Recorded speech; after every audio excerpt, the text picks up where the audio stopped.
Hello बच्चों, let us see the question. Question says at 298 Kelvin 0.1 molar acetic acid solution is 1.34% ionized. The ionization constant for Ka for acetic acid will be. तो acetic acid हमको solution दिया गया है जिसकी concentration हमें दी गई है और हमें डिग्री ऑफ आयनाइजेशन भी दिया गया है और हमसे पूछा गया है इस एसिड का जो आयनाइजेशन कांस्टेंट है वो कितना होगा. तो हम बात करते हैं एसिटिक एसिड हमारे पास दिया गया है. तो एसिटिक एसिड कैसे आयनाइज होता है. एसिटिक एसिड आयनाइज होकर हमको एक एसिटेट आयन देता है, हमको एसिटेट आयन देता है और साथ में हमको एक प्रोटॉन देता है.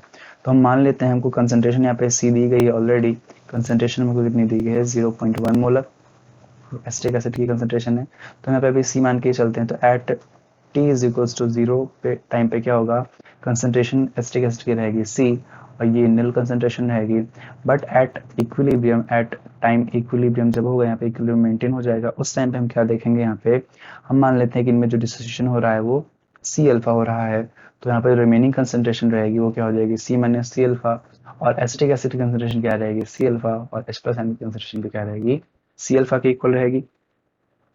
अब यहाँ से अगर हम जो आयनाइजेशन कांस्टेंट के ए है उसके लिए अगर हम यहाँ पे एक्सप्रेशन लिखें तो वो क्या हो जाएगा concentration of CH3 COO negative into concentration of H plus ions divide by concentration of acetic acid.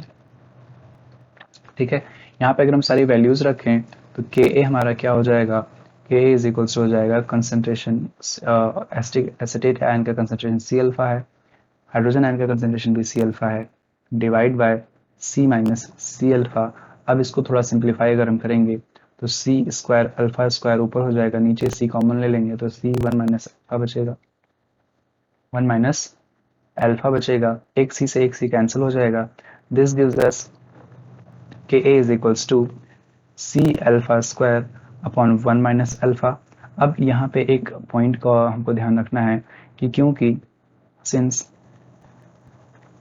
जो डिग्री ऑफ डिसोसिएशन है इसकी वैल्यू बहुत कम होती है 1 से, तो देयरफॉर जो 1 माइनस अल्फा है इसको हम नियरली 1 के इक्वल मान लेंगे. तो दिस इम्प्लाइज यहाँ से जो के ए का एक्सप्रेशन आएगा वो क्या हो जाएगा के is equals to C alpha square.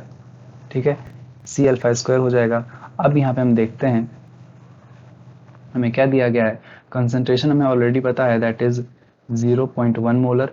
इसको हम क्या लिखेंगे 10 पावर माइनस 1 मोलर लिख सकते हैं. इसी तरह अल्फा की वैल्यू भी हमें दी गई है 1.34%. ये क्या हो जाएगा 1.34 डिवाइड बाय 100. इसको हम कैसे लिख सकते हैं 1.34 मल्टीप्लाइड बाय 10 पावर माइनस 2. अब इन वैल्यूज को हम यूज करेंगे यहाँ पे के के एक्सप्रेशन के लिए. तो देयरफॉर के ए की वैल्यू क्या हो जाएगी, यहाँ पे सी की वैल्यू है 10 power minus 1 multiplied by alpha हमारे पास क्या है 1.34 मल्टीप्लाइड बाय 10 पावर माइनस 2. तो यहाँ से जो के ए की वैल्यू आ जाएगी, जो यहाँ से के ए की वैल्यू आ जाएगी वो क्या होगी, वो होगी यहाँ पे सॉल्व करने पर, अच्छा इसका स्क्वायर रहेगा यहाँ पर. तो अगर हम यहाँ पे लिखें इसको जब सॉल्व करेंगे तो यहाँ से के ए की वैल्यू आएगी वो होगी 1.82 मल्टीप्लाइड बाय 10 पावर माइनस 5. तो ये हमारा आयनाइजेशन कांस्टेंट हो जाएगा इस रिएक्शन के लिए. तो हमारा फाइनल आंसर क्या होगा अगर ऑप्शन में मैच करें तो ऑप्शन ए हमारा जो होगा that will be the final answer. Option B option C incorrect हो जाएगा और option D none of these भी इनकरेक्ट हो जाएगा. तो I hope you understand the solution. Best of luck.